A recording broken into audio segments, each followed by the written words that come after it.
ಇಡೀ ಹಿಂದೂಸ್ತಾನದಲ್ಲಿ ಯಾವುದೇ ರಾಜ್ಯಕ್ಕೆ ಅನ್ಯಾಯ ಆಗಲಿಕ್ಕೆ ಬಿಡಲಿಲ್ಲ. ನಮ್ಮ ದೇಶ ವಿವಿಧ ಮತಗಳು, ವಿವಿಧ ಸಂಪ್ರದಾಯ, ವಿವಿಧ ಜಾತಿಗಳು ಇರತಕ್ಕಂಥ ಈ ದೇಶ ಇದು.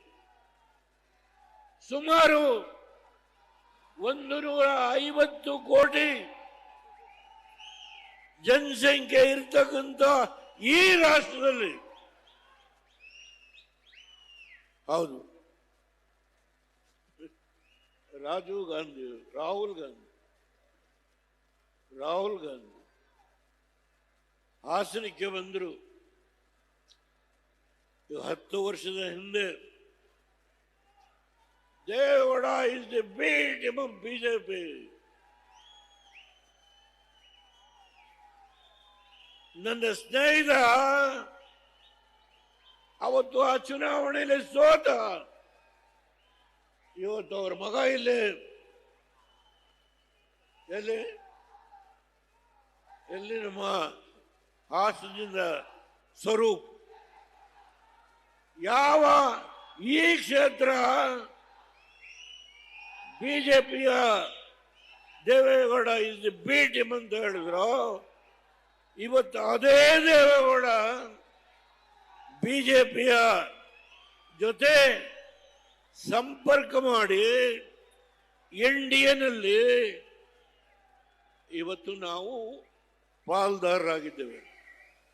ಪಕ್ಕದಲ್ಲಿ ಕೂತಿರುವ ಕುಮಾರಸ್ವಾಮಿ ಕೇಂದ್ರದ ಬೃಹತ್ ಕೈಗಾರಿಕೆ, ಉಕ್ಕು ಕೈಗಾರಿಕೆ ಮಂತ್ರಿಗಳಾಗಿದ್ದರು. ಇವತ್ತು ಈ ಜಿಲ್ಲೆಗೆ ಯಾವ ರೇವಣ್ಣವರು ಹಗಲು ರಾತ್ರಿ ದುಡಿದು ಈ ಜಿಲ್ಲೆಯ ಪ್ರಗತಿಗೆ ಹೋರಾಟ ಮಾಡಿದ್ದು, ಅವ್ರನ್ನ ತುಳಿಲೇಬೇಕು. ಸ್ವಲ್ಪ ಸಮಾಧಾನ, ಅವನ್ನ ತುಳಿಲೇಬೇಕು.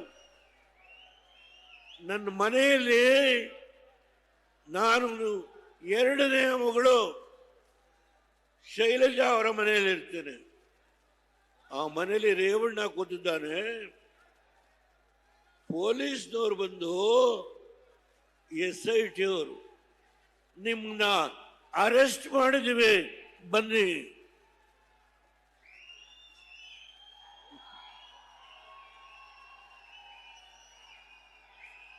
ನಿಮ್ಮನ್ನ ಅರೆಸ್ಟ್ ಮಾಡಿದ್ದೀವಿ ಬನ್ನಿ. ಈ ಮಾತನ್ನ ಹೇಳಿದವರು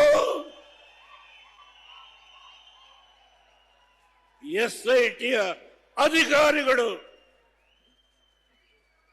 ಇವತ್ತು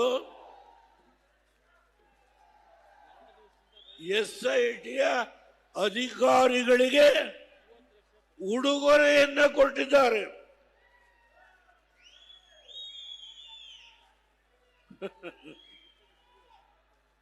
ಈ ರಾಜ್ಯದ ಆಡಳಿತದ ಚುಕ್ಕಾಣಿಯನ್ನ ಹಿಡಿದಿರತಕ್ಕಂಥ ನಮ್ಮ ಎದುರಾಳಿಗಳು